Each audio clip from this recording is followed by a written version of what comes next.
What's up, everybody? It's Soren Baker here on The Soren Baker Show. Thanks for checking us out on the Digital Soapbox Network and on Unique Access Entertainment.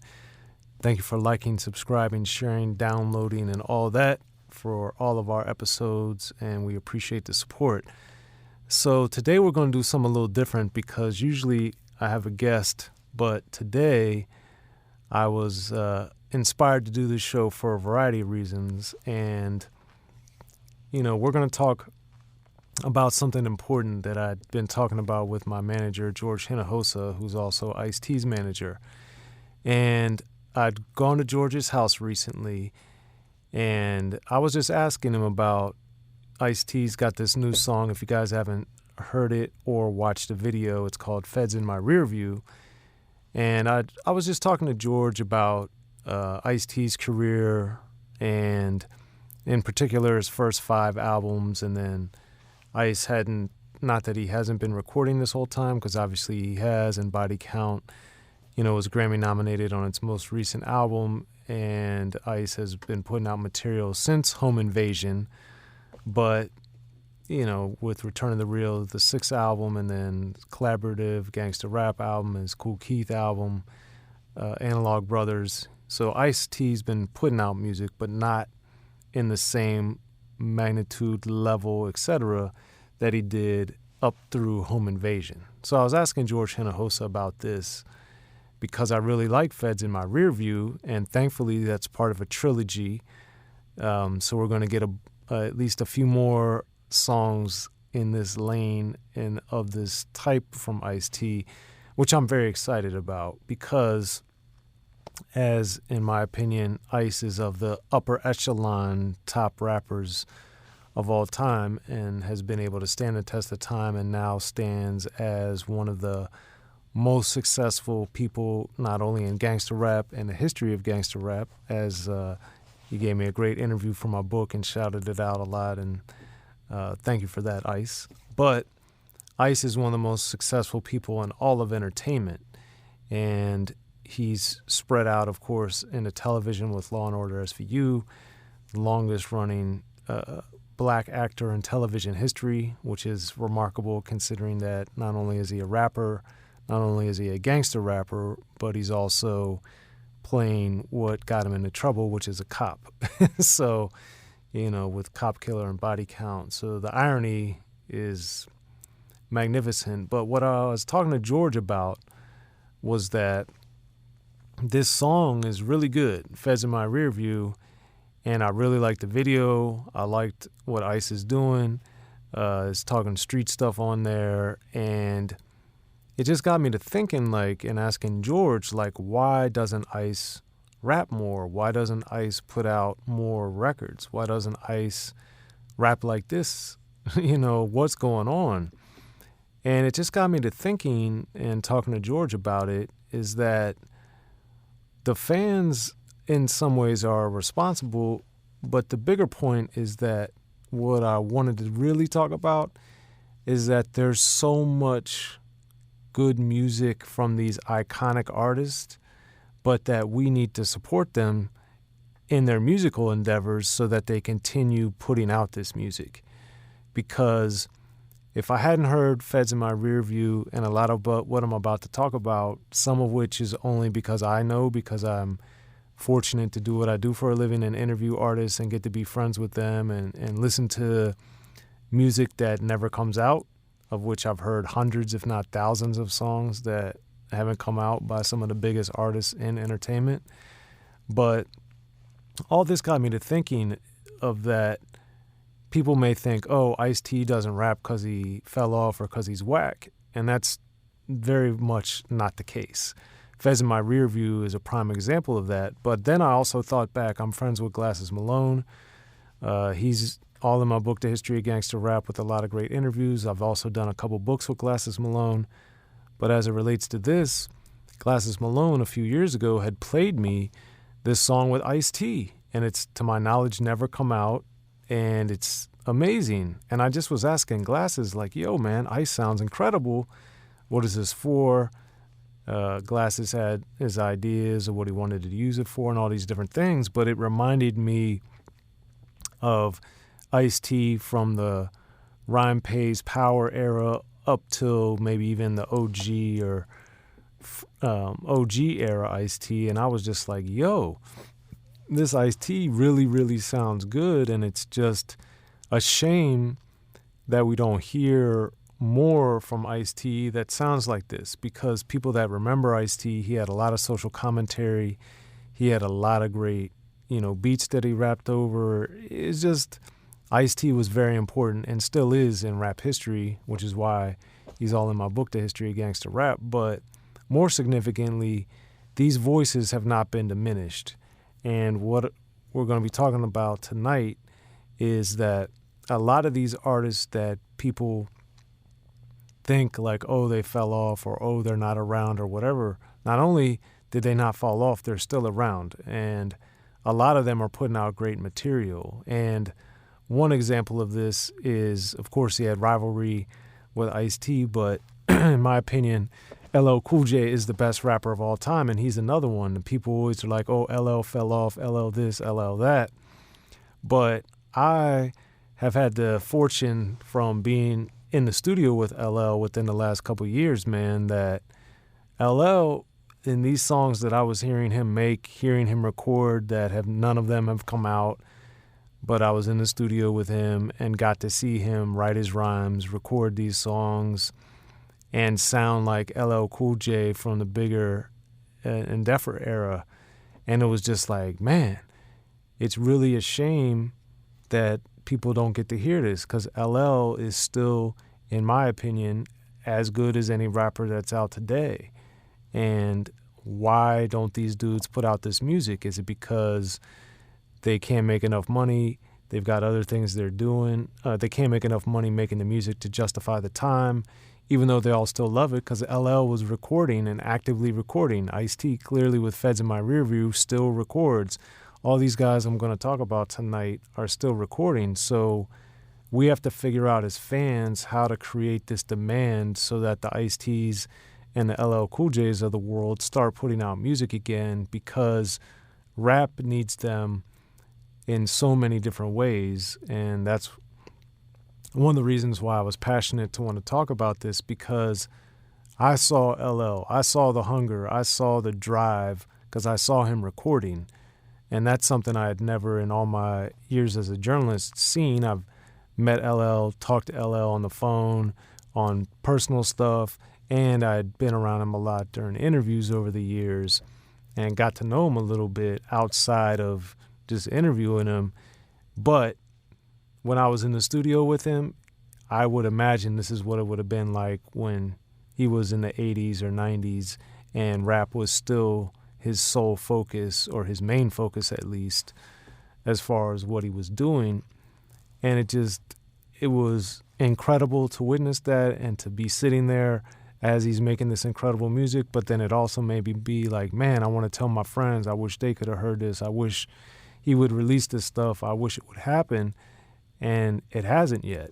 So I'm saying all this to say I really want people to understand and realize that our icons and that the people that helped lay the groundwork for everything that goes on today are still viable and still are making great music.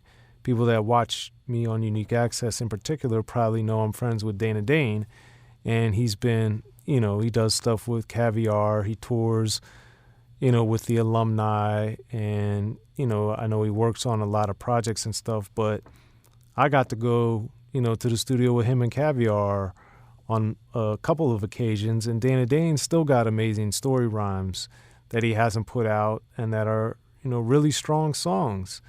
Fortunately for Dana, he still does his tours, and he still, as a solo artist and with the alumni, with Kwame, Special Ed, Chub Rock, and Moni Love, they still do shows and they're still going around the country performing, and that's great. But there's so many more people, like KRS-One's another one. Like, this dude, his lyrics are sharp as ever. I remember, when the last time I'd interviewed KRS-One and I talked to him for like 3 or 4 hours, it was like 2016. He had his song Now Hear This, and he had put out also in 2016, he had put out this Black History Month lessons, And I just remember thinking, like, KRS-One, people could say whatever they want to say. They didn't like the beats or the choruses or whatever of this stuff. But it's on Bandcamp. I would encourage you to go there and to listen to it and to support him, because KRS-One not only is one of the best rappers of all time, in my opinion, second after LL, but KRS-One has everything from social commentary to political insight to someone you can listen to and learn from, to someone that's provocative and has a lot that he likes to say, wants to say, and does say. That's what music is about. Boogie Down Productions, of course, KRS-One had the Edutainment album, and that's what, in my opinion, rap does in one of the ways when it is at its greatest, is its edutainment. It entertains you and it educates you. And that's something that was a hallmark of Boogie Down Productions' work and has remained a hallmark of KRS-One's work.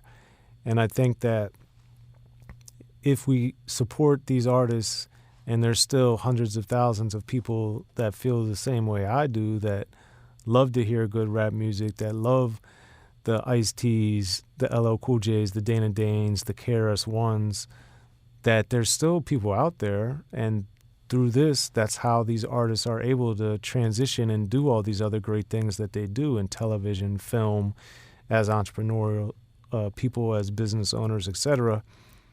But we need to really support them on what made us love them in the first place, and that's their music. And KRS-One, he's got other stuff on Bandcamp, The World Is Mine LP, and these different ways that, in addition to seeing him perform, you can get into. And that's something that's very important and that I hope happens. There's another artist that's of this era that's great too, is Too Short. He put out the Pimp Tape in 2018, and he's still working on a lot of different music and other endeavors. But Too Short has been able to adapt, sustain himself, collaborate with so many generations of artists from the 80s, when he was doing his tapes with Freddie B, all the way up until now, where he still records with young artists, emerging artists, artists that may only have been out for a couple months. But Short has been able to adapt, evolve, change, and do all these different things through so many eras of rap and still be relevant. And it's so much of it, not only be relevant, but be one of the most popular rappers. And in my opinion, because of that and his adaptability and his don't stop rappingness, Short is one of the best rappers ever. And he still continues that. And one recent high-profile example of that was Ice Cube. Last year, Ice Cube put out the Everything's Corrupt album at the end of the year, and one of the songs he had was the Too Short and the Ain't No Hater song. And when you look it up, and it's got more than 14 million views on YouTube, that lets you know that the audience is still there for Too Short, for Ice Cube. Even though they do so many other things now, we got to know them as rappers, and we got to love them as rappers first, and then the different things that they've branched out and done, that's important. And one of the things that we always hear or people talk about a lot is that, rap doesn't have a lot of subject matter, and people have gotten away from what this is really about. And, people can say that, but it's not true. And Ice Cube, the Everything's Corrupt, is a prime example of that.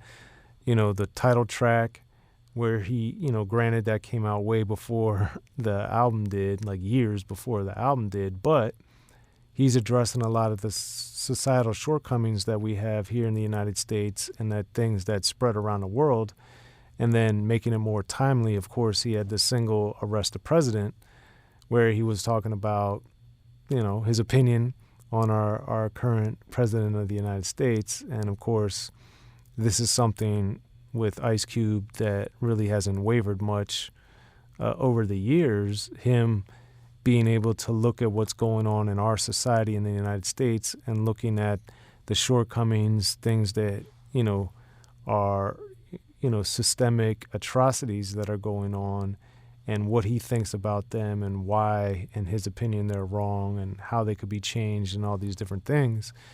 And that's the thing, the type of thing that people say doesn't really exist in rap or isn't really there that much. And here Ice Cube is in 2018, 2019, still putting out the same type of music that he got in the game with NWA way back in 80, 86, 87, 88. And, you know, he's still doing it. And that's why Ice Cube, in my opinion, is still important and still relevant as a rapper. Of course, he's a movie star and he's got, you know, all of his franchises with the Fridays and the Are We There Yets and the Ride-Alongs and the barbershops, but Ice Cube still got in the game as a rapper and still made some of the most important rap albums of all time, Death Certificate in particular, and then, of course, the landmark work with NWA. But Ice Cube still has it. If you listen to, you know, Everything's Corrupt, you can tell and you can hear that type of music is still there and still with him. And it's not just some of these iconic artists. Like another one of my favorite rappers of all time, and I think is one of the best rappers of all time in the upper echelon, is Master Ace. And in 2018, he had the Brooklyn Story album that he did with Marco Polo. And, you know, that album, again, it shows how amazing Master Ace is and his ability to, you know, he's worked with Marco Polo, of course, over the years, but to show that he's able to create, yet again, another concept album that is so powerful and amazing, but then also timely. So I was fortunate enough getting to be friends with Master Ace and knowing him on a personal level that he reached out to me when he wanted to reveal the fact that he had multiple sclerosis. And I did the article on it, announcing it, and wrote it.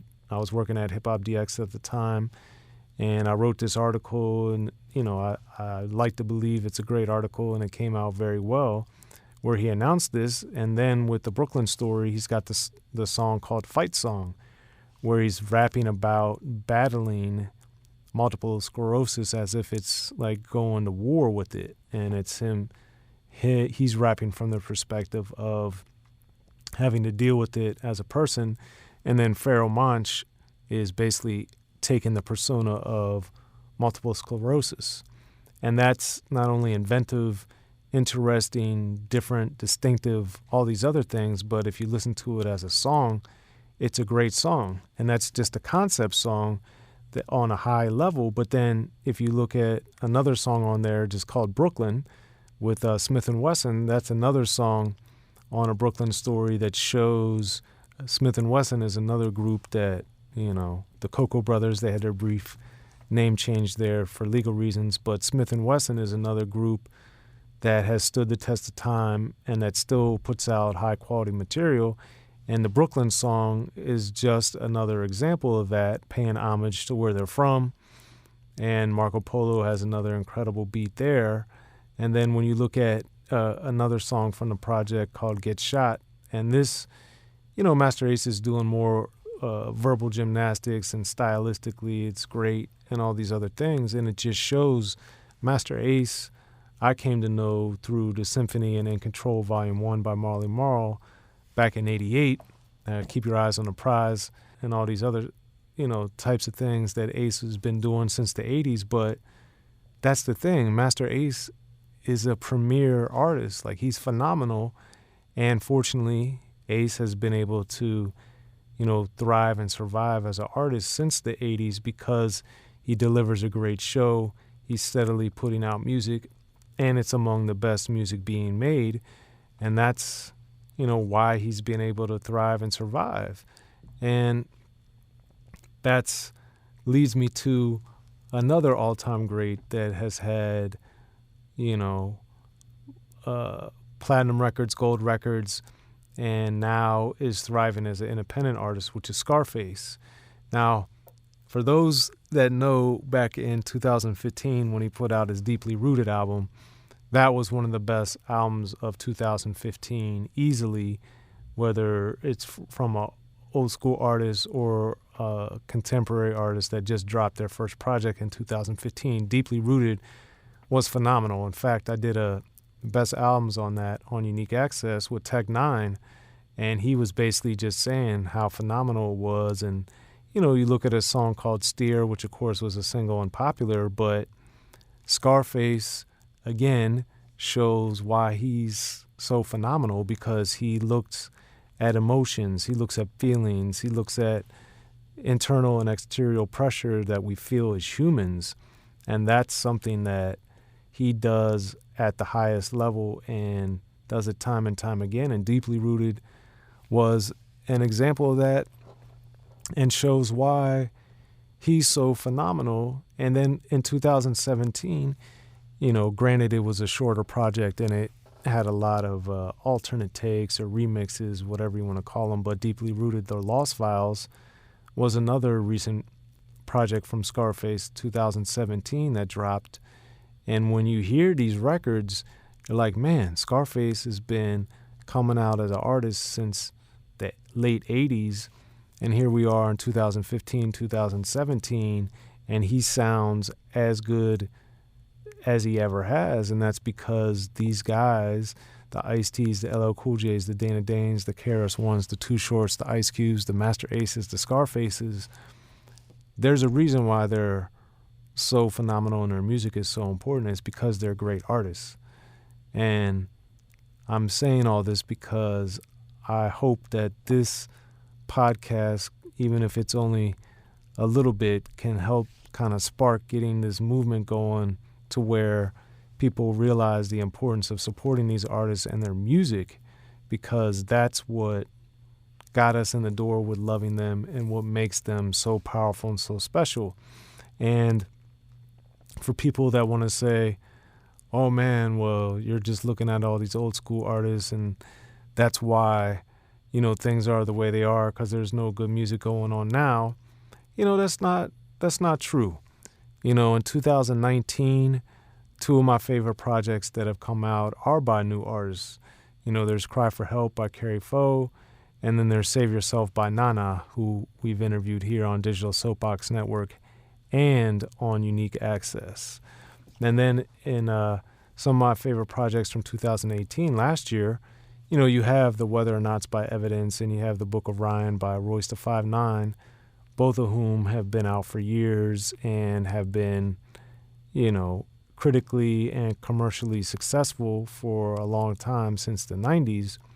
But then you have a lot of other artists that, you know, had, in my opinion, high quality projects from 2018 too, to show you that 2019 we have new artists, and then 2018 we had this blend of other artists that I thought were really good.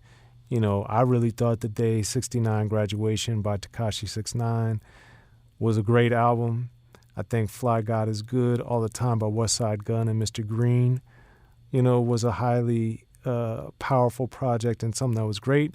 And then some of the lesser known artists like The Love Don't Last Long by Taylor Gray and the De La Cream 2 by Femdot were two examples of, or three examples I should say, of artists that aren't, you know, what would be considered, I guess, by people A-list talent because of their popularity. But to me, they're showing that they can make A-list quality music and A-list caliber material. And that's what helps, you know, the genre. We have the icons and the legends that sustain it from the foundational perspective, and then the newer artists that are coming out that are helping keep the genre alive, doing it in their own way, that are innovating and that are leading things to help spur and spawn the next wave of artists. That's something that rap thrives on, as does every form of popular music. It's all about not only what's now, but what's next. And that's the important thing, is to show that, you know, the new generation of artists are extremely important and very viable, and they are what keeps pushing the genre forward. But let's also not forget how and why rap exists in the level and the magnitude that it does to today. And it's because of what the artists from the 70s and the 80s did to get us to this point, to where Drake could have 1 billion streams. That's why. It's because of all this foundation. And all this came from me listening to Feds in My Rearview by Ice-T, and then watching the video of Feds in My Rearview by Ice-T, because I just looked at it and I was like, man, Ice-T's an artist I've been listening to since the early to mid 1980s when I was first getting into rap. And then to see his career progress to where it is now in 2019, where he's immensely popular, successful, accomplished, groundbreaking television star on one of the biggest shows in television history. And he's also a pioneering, phenomenal rapper who, delivered some of the most significant rap songs, rap albums, and album covers, for those that know, of course, but that today in 2019 can still deliver high quality material that has edge and that sounds contemporary. And that, to me, is something that needs to be celebrated, and that's why I wanted to talk about it tonight on the Soren Baker Show, because I think all this stuff is all important, and we need to, as people say, you got to support your own. So, make a point to listen to the new Ice-T, the new MC Ren, back at it. He's another artist that, got his fame, of course, through NWA, and is also putting out new material that sounds good too, man. So there's so many artists that we need to listen to and to support, and shout out to MC Ren. But let's see what we can do, y'all. Be sure to hit us up in the comments section if you're watching Unique Access, and be sure to like, subscribe, download, stream, share on Digital Soapbox Network, because it starts with us, man, and we can make a difference. And that's what this episode's about tonight, man, is paying homage and paying it forward, as they say. So without further ado, I'm Soren Baker here on the Soren Baker Show.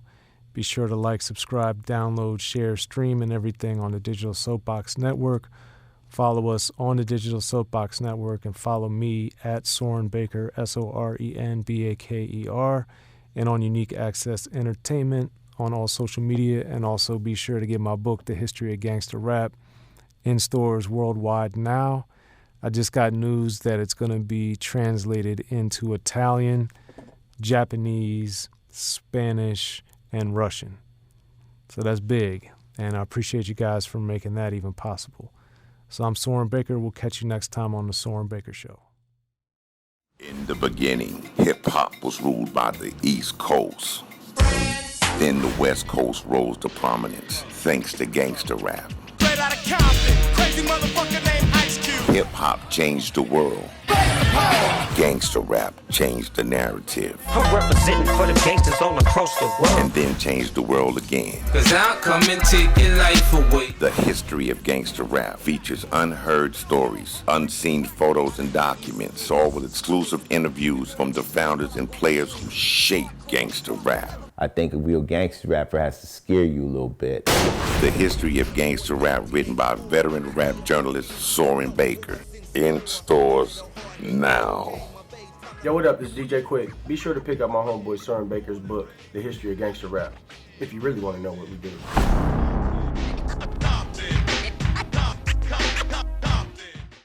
Be sure to check out The History of Gangsta Rap by Soren Baker. He's official. History of Gangsta Rap features exclusive interviews with Ice-T, Snoop Dogg, MC Ren, the D.O.C, and dozens of others. The History of Gangsta Rap, a definitive look at how Los Angeles changed rap forever. In Los Angeles, the streets definitely set the tone of the hip-hop music. At 19, I got a $50,000 car. My whole angle always was, I'll be street, but I will always tell you the horrors that go along with this life. There will be penalties and casualties for just wearing the wrong color in somebody's neighborhood. And once gangster rap made it from the streets to the TV, the genre exploded. With Fab 5 on Young TV back with NWA. Yo MTV, it just catapulted us from being local heroes to national gangbang rappers. The history of gangster rap discusses it all from 1980 up till today. It's always gonna be shit happening in the streets. You know what I mean? So it's always gonna be something to talk about. The history of gangster rap in stores now.